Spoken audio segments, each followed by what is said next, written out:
നാടകത്തിൽ നമ്മൾ അഭിനയിക്കുമ്പോഴുള്ള പ്രത്യേകത എന്ന് പറയുന്നത് നാടകം മുന്നിലിരിക്കുന്ന ഏറ്റവും അവസാനിരിക്കുന്ന ആൾ വരെ കാണണം നാടകം കളിക്കുമ്പോൾ. അപ്പോൾ അത്ര എലാബറേറ്റ് ആയിട്ട് നമ്മൾ എക്സ്പ്രസ് ചെയ്യണം, ഭാവത്തിൽ, വർത്തമാനത്തിൽ, നിപ്പിലൊക്കെ. സിനിമക്കകത്ത് വരുമ്പോൾ അത് പറ്റില്ല, ക്യാമറയുടെ മുമ്പിലാണ് നമ്മൾ നിൽക്കുന്നത്. അതുകൊണ്ട് നമ്മൾ എത്രത്തോളം നാച്ചുറൽ ആകാമോ, റിയൽ ആകാമോ അത്രത്തോളം റിയൽ ആകണം. മറ്റൊന്ന്, നാടകത്തിൽ നമ്മൾ ഒരു നാടകം കളിക്കുമ്പോൾ അത് 10 20 ഇപ്പോൾ കർണഭാരം പോലുള്ള അല്ലെങ്കിൽ ലങ്കാലക്ഷ്മി പോലുള്ള അല്ലെങ്കിൽ ലോകധർമ്മി ചെയ്തിട്ടുള്ള ഇതുവരെയുള്ള ഏത് ആളുകളും ചെയ്തേക്കുന്ന നാടകം ചുരുങ്ങിയത് 1 വർഷം വരെയൊക്കെ പ്രാക്ടീസ് ചെയ്തിട്ടുണ്ടാവും. ഇപ്പോൾ ഞങ്ങളിപ്പോൾ കർണഭാരം 1 വർഷത്തെ പ്രാക്ടീസിൻ്റെ ഫലമാണ്.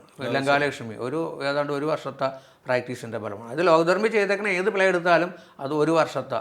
കാരണം ഒരു സ്കൂൾ എന്ന രീതിയിൽ ഇന്ന് ഈ വർഷം ക്ലാസിക് തിയേറ്ററെ കുറിച്ചാണ് പഠിപ്പിക്കണമെങ്കിൽ ഒരു നാടകം ഉണ്ടാവും. മോഡേൺ തിയേറ്റർ ആണെങ്കിൽ ഒരു നാടകം ഉണ്ടാവും. കണ്ടംപററി ആണെങ്കിൽ ഒരു നാടകം ഉണ്ടാവും. അപ്പോൾ ഒരു വർഷം എടുക്കും. ഇപ്പോൾ ക്ലാസിക് നാടകത്തെക്കുറിച്ച് നമ്മൾ പഠിക്കണമെങ്കിൽ എന്താണ് ക്ലാസിക് നാടകം, ആരൊക്കെയാണ് അതിൻ്റെ ആൾക്കാർ, എവിടെയൊക്കെയാണ്, എങ്ങനെയൊക്കെയാണ് എന്ന് പഠിച്ച് ആ ഒരു പ്രൊഡക്ഷൻ ഉണ്ടാവും. ആ ഒരു പ്രൊഡക്ഷനായിരിക്കും ആ നാടകത്തിൽ ആ 1 വർഷം ഉണ്ടാകുക. അപ്പം നമുക്ക് അത്രയും കാലം നമ്മൾ ആ ഒരു നാടകം അവസാനമൊക്കെ ആകുമ്പോഴാണ് ഇത് നാടകം കളിക്കണമെന്ന് തീരുമാനിക്കണം. അപ്പം നമുക്ക് നാടകം തീരുമാനിച്ചു കഴിഞ്ഞാൽ പിന്നെ നമുക്ക് ആ ക്യാരക്ടർ ചെയ്യാനായിട്ടുള്ള പരിശീലനമുണ്ട്. ആ പരിശീലനം ചിലപ്പോൾ ആ തുടക്കത്തിലുണ്ട്, അത് നമ്മൾ അറിഞ്ഞോ അറിയാതെയോ വന്ന് അങ്ങനെ നമ്മൾ പക്കയായിട്ടായിരിക്കും നമ്മൾ സ്റ്റേജിൽ വരിക.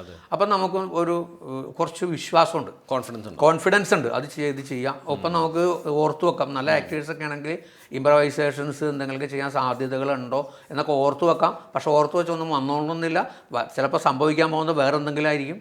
സിനിമക്കകത്ത് അങ്ങനെയല്ല. സിനിമക്കകത്ത് നമ്മുടെ അടുത്ത് ചില ആളുകൾ നമുക്കൊരു റൺ ത്രൂ ക്യാരക്ടറാണെങ്കിൽ നമ്മളോട് മൊത്തം ക്യാരക്ടറിനാണ്, കഥ തന്നെയാണ്, വൺ ലൈൻ അതൊക്കെ പറയും. ചിലപ്പോൾ അങ്ങനെ പറഞ്ഞോളണമെന്നില്ല, അതിൻ്റെ കുറച്ച് മാത്രമേ പറയുള്ളൂ.